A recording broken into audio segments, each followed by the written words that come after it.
Hi YouTube, please give me a moment as we go live on Facebook.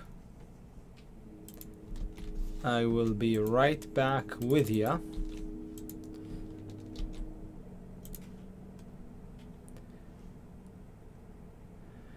Hey, good afternoon everyone. How's it going? Sami Abu Saad here. I'm Director of Education at T3 Live.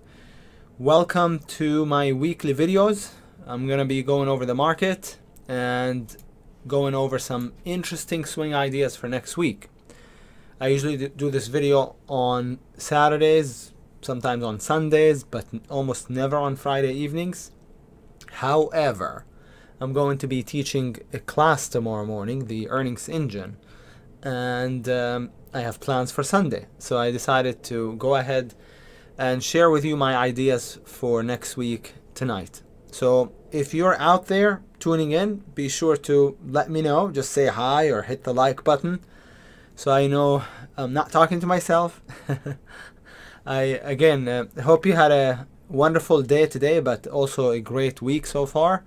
And we'll go ahead and get started. Before I start, as always, just gotta share with you the standard required disclaimer to let you know that trading is risky and that whatever we discuss today is for educational purposes only, not to be construed as investment advice. Again, if you like this video, please hit the like button and check out the links in the description below. For now, let's get started. The market gapped up today on the expectation of getting a partial deal. Trump said he would never go for a partial deal. Obviously, now the administration is going for a partial deal. The market gapped up this morning, stayed strong up until the last probably 15 minutes of the day or so, last 30 minutes of the day. When some news came out that there is no deal, and so the market dropped pretty hard. That's the Qs, which is the tracking ETF for the Nasdaq 100. Could also use the SPY, which is the tracking ETF for the S&P 500. Does not matter. They both look the same, identical pretty much on every time frame. Today's action was bullish. Of course, you never want to see a big green bar turn into a topping tail bar. That's bearish. But I don't think we're going to see, I don't think we're going to get follow through to this topping tail bar. I could be wrong, but the reason why I say that is because we have support below. That's minor support. We have a rising 20 below. That's on the hourly chart of the SPY. But on top of that, we had a breakdown failure, right? Which is what shook me out of the market myself, that breakdown. We had a breakdown, and the breakdown ended up getting bought and resulting in a nice, what we call a range expansion bottoming tail, and now a buy setup on the weekly chart.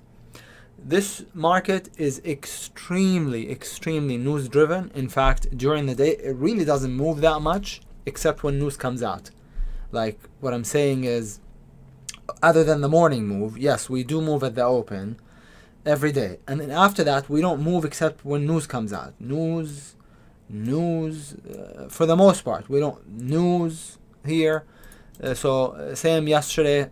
Okay, moved at the open. Didn't really move except for news when it came out.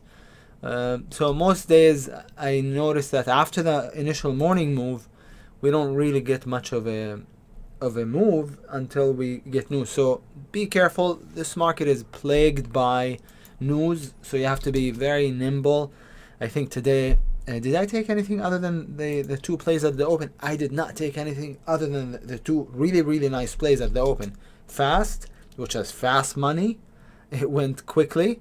This was a play in the room, and then the other one was the Y and DX, which was a kind of a mini home run for me, the short at the open.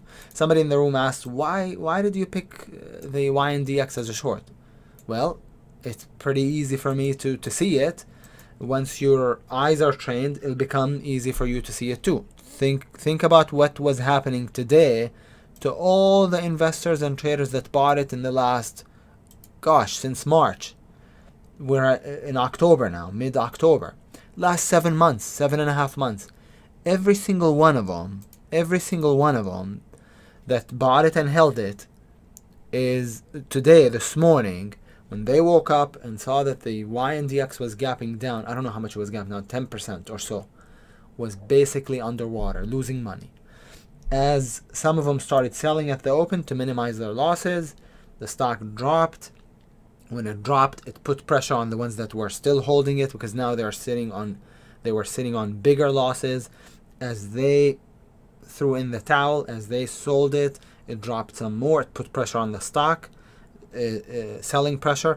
As it dropped, the ones that were still holding on to it, their losses got bigger and bigger, and it creates that snowball effect. That's why after the open, you can get a stock that drops even after a 10% gap. I mean, it dropped from 33 to 29. Does that make sense? So that's the theory or the idea behind it, the psychology or the logic behind it. And that was a really nice trade. Now, I didn't mean to really talk about it, because I'm here to talk about swing trading, not day trading. But it just occurred to me that I don't think I know I didn't take any other trades other than the two trades at the open, shortly after the open, not quite at the open, which were the YNDX. The YNDX I did enter twice. So there was an entry at the open short, and then I added to it. So the entry at the open, and then I added to it once we got the 1, 2, 3 on the 5 minute.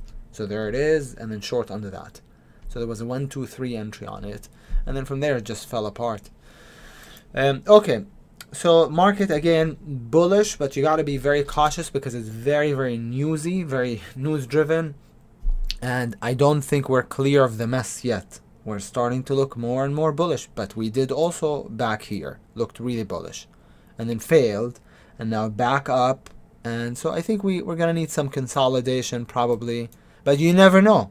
Tomorrow something really bullish, really positive happens, and the market makes new all-time high. You never know.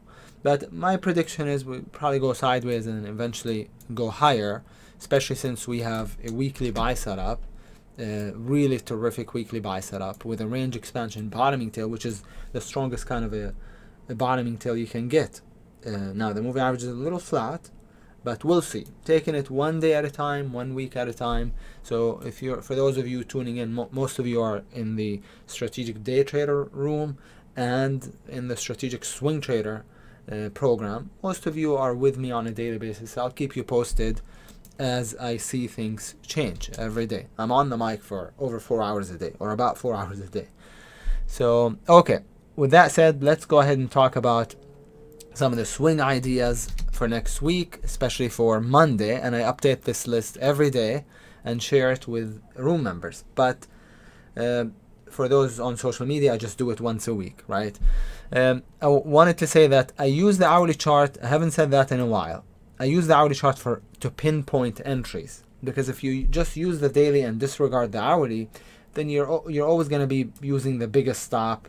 So sometimes I can look at the hourly and say, okay, this is the entry, the same on the daily, same entry, but how about using this pivot instead of using the this pivot on the daily chart? So you can and you should, I do, use the hourly chart to finesse or perfect my entry and use it, and use it to get a tight stop.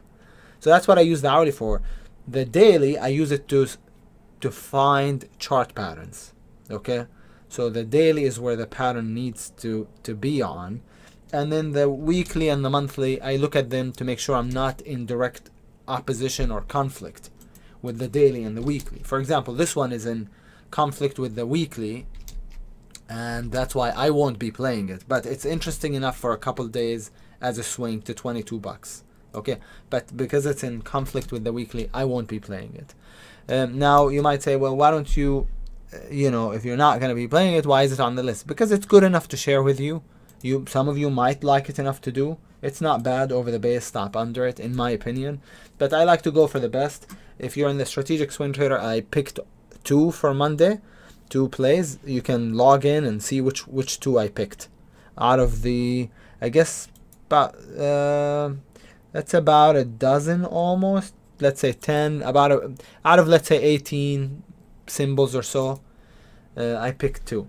All right, so that's the AKCA as a breakout. APPN, it looks gorgeous on the weekly chart. This actually looks good as a long-term play. That's the weekly time frame. When a stock is set up on the larger time frames, that's when you look to hold it long term. So this looks really beautiful on the weekly chart. I like it a lot as a weekly buy setup slash breakout because it's based for 4 weeks now. So over the base, stop under it. AVYA, let's go back to the daily. And this is going to be a daily buy setup after a strong gap up. So the entry for this would be over this little topping tail. I don't know if you can see it. It's right here. Stop is right here. It's a daily buy setup. Target would be the 200 MA. CFMS is a daily buy setup also. I always like it when I get a rounding bottom like so. So that's not bad. Over the base, stop under it. It looks a little sloppy. Pretty sloppy. I am passing personally. Cold is a beauty. I played it. This was an official play in the Strategic Swing Trader back here as a buy setup. It was gorgeous. And then, bam, wham, thank you, ma'am. It just got to the target right away. Okay, the prior pivot high. And then from there, it just went sideways, maybe it dropped. And now back at the all-time high. So I do like it. I do like it higher still. Cold. I mean, it's cold-blooded. Look at this. It's not affected by the market. Just bullish all around. Every time frame. That's the monthly. Showed you the weekly. Daily is basing at all-time highs. So I really, really like cold as a longer-term play. Play. CYH, I almost played it a few days ago at the beginning of the week actually as a 1, 2, 3. I didn't play it because I picked something else and it popped really hard. Then it resulted in a topping tail, which is bearish, but without follow through, it's not so bearish. So it didn't follow through, and now we're basing back at the top. So over the base, stop under it. Not bad. Like it to 535 would be the target on this. I just remember it's 535. Okay. SMSI, it triggered today on the daily, but for next week it's going to trigger on the weekly chart. It's a weekly buy setup. This was actually an earnings play. We're going to be starting earnings season on Tuesday, so I couldn't be more excited. This was an earnings play, so got in it here. Next day, sold it at the open. Still moved up a lot more, but sold it at the open. 35% gap up. And from there, even after my exit, it doubled, or about doubled, right? Went to $7 from $3.50. So now it pulled back and has a weekly buy setup. So I really, really do like it higher as a long-term play. I wished that I had kept it because I had 7,500 shares. I meant to keep 1,500 shares. And then at the open it was too wild. Ended up selling it all. But it does look higher. It does look higher. I put half of it, 3,500 shares in my IRA, and 4,500 shares in my swing account, my earnings account, and 3,000 in my IRA. And I sold everything at the open, and I kept 1,500 shares in my IRA to keep for later. But with the extreme volatility at the open, I got out of it. This stock averages very little in general, but on that day it did over 20 million shares. It didn't, I guess. Oh yeah, it did 21.6 million shares. Crazy. So I like it. It's liquid enough for swing trading, perhaps not so liquid for day trading, but for swing trading is good enough for me. Workhorse, you see this? That's what I call the range expansion bottoming tail. So over the base, stop under it. Looks higher. This was super bullish a while ago, and then it went climactic and then collapsed. But it's been building support. Looking bullish. Over the base, stop under it. Okay, so those are the longs. Here's some shorts, actually more shorts than longs. APHA on Thursday morning pre-market, I said this would be a good swing. It was gapping to 523, which was exactly this bar's low. See, I still remember. This was a couple days ago, and got sold like crazy. It's not a pharmaceutical. It's cannabis related. So it's got a 1, 2, 3.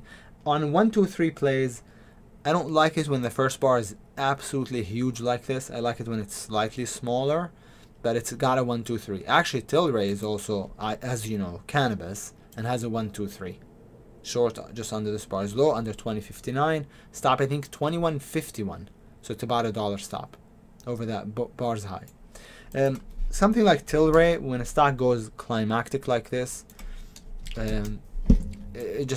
there's no good way out. I mean, it always ends up collapsing. When it goes absolutely vertical, it always ends up collapsing, which this did. Of course, when it was at the top, I remember the day that it happened like it was yesterday almost. I was joking with the room, and when it was at 250, they asked what's the target, because I called a breakout on it. I didn't play it because it was too wild, but I just kind of mentioned it, and I said 300. I was joking. It got exactly to 300. I was stunned, and then from there kept getting halted on the way down, and of course it was a hard to bar, so you couldn't short it. But notice how it went from 300 a year ago, and then a couple weeks, a year and a couple weeks, to where? To $20, 20.89. What should that tell us? It should tell you that anything can happen, that you always need to manage your risk. You can't just say, oh well, it's cannabis, it's the future, this industry is whatever. You can't justify holding a losing stock. You gotta get out. You gotta protect yourself. I've seen stocks drop literally from $2.50 to $1 and to penny, and then get delisted. I've seen it happen many times. So that should teach us that risk management is always job number one. Of course, we want to make money, but risk management is always job number one. Okay, so APHA 123, it sees a sell setup as a short under 770, stop over 812. I'd give it to 815. See the bars high, 816 instead of 812, but that's okay. 812 is fine too. Short, stop, it's a daily sell setup. MCFT, this was an earnings play as a short on this run up. That's pretty good. And now we have a breakdown. So I like it under, I think 1375, 1377. Stop would be over the green bars high. So as a short. And a longer term hold, I would say. MGI has a sell setup. That's not bad.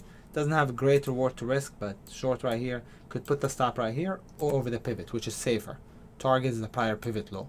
So if you put it over the pivot, you lose some of the reward to risk. Okay? So that's the MGI. NET is a 123. Just short under the green bars at low, which is 1611. I'd put my entry at 1609. Stop at 1662.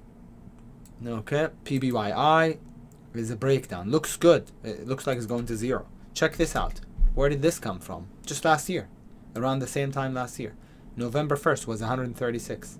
It's now $7. And then before that, it was 250, I believe. Maybe even looks like it was 280, 279, just in 2014. Now it's at $7. Yeah, these are the pharmaceuticals. They live and die by FDA rulings and or trial failures. If the trial works or fails. This CLVS is going through the same thing right now. It's going to zero almost, right? $3 from 100, 99.45 just a couple years ago. So PBYI still looks lower. PBYI on the daily chart still looks lower. RVLV, this was an earnings play. See, last quarter was really good. I'm going to be teaching that class tomorrow about how to pick the earnings plays. And link is in the description if you're interested. It's actually tomorrow morning at 9 a.m. This was an earnings short, gap down a good amount, and now has a breakdown. Short, stop over the bars high. It's like the MCFT, exactly the same kind of a play. Tilray we talked about 1, 2, 3. WES is a breakdown under the base, stop above it. A little sloppy, but not the entry is well defined. The stop is not very well defined. The entry is just under the base. The stop, where do you put it? You put it here, there. So it's a little sloppy. The upper side of the base is a little sloppy. Last but not least is the ZYNE, which is a sell setup, but also a little sloppy.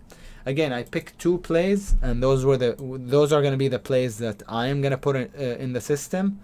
So if you're in the SST program, feel free to log into your customer portal, into your T3 Live account, and look at all the ideas that I put, as well as the two official ones that I picked for myself. All right?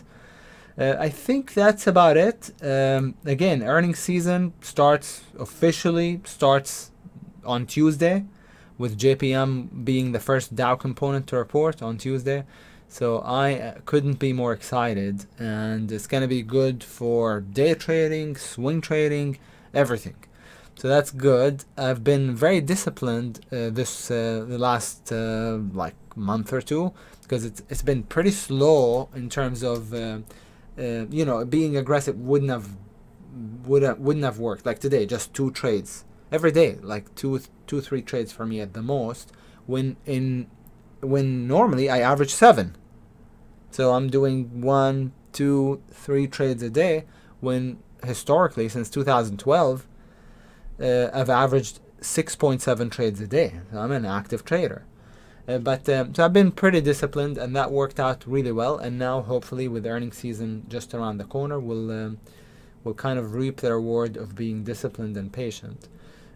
Talked about that today in the room. That discipline is a byproduct of being experienced, is a byproduct of being prudent.